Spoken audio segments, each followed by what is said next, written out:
হযরতে ইবনে আব্বাস রাদিয়াল্লাহু তাআলা আনহু থেকে বর্ণিত নবীজি সাল্লাল্লাহু আলাইহি ওয়াসাল্লাম বলতেছেন, যদি পৃথিবীর মানুষকে বলে দেওয়া হতো যে তোমরা যা ইচ্ছা তাই দাবি করো, তাহলে মানুষ সর্বপ্রথম অন্যের সম্পদ দাবি করত। অন্যের সম্পদ নিয়ে চিন্তা করত। নবীজি সাল্লাল্লাহু আলাইহি ওয়াসাল্লাম সে কথাটাই তিনি তার হাদিস মোবারকে বলেছেন। এই হাদিসটি ইমাম নববী আরবাউন নবুওয়ার গ্রন্থের মধ্যে তিনি উল্লেখ করেছেন। আজকে আমরা হাদিসটি পড়ি।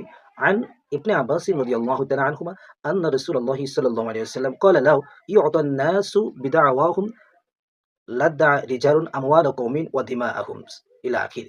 নবীজি সাল্লাল্লাহু আলাইহি ওয়াসাল্লাম বলতেছেন, যদি মানুষকে কেবল বলা হতো যে যাও তোমরা যা ইচ্ছা তাই দাবি করো, তাহলে মানুষ সর্বপ্রথম অন্যের সম্পদ দাবি করত।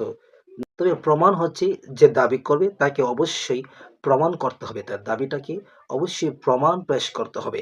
আর যে ব্যক্তি প্রমাণ করতে গিয়ে অস্বীকার করবে তাকে অবশ্যই শপথ করতে হবে। এই কথাটাই নবীজি সাল্লাল্লাহু আলাইহি ওয়াসাল্লাম উনার হাদিস মুবারকে বলেছেন। আল্লাহ সুবহানাহু ওয়া তাআলা আজকে আমাদেরকে এই হাদিস থেকে শিক্ষা গ্রহণ করার সেই তৌফিক দান করুক। ইলা আখির সাল্লাল হাবিব সাল্লাল্লাহু তাআলা আলাইহি ওয়াসাল্লাম।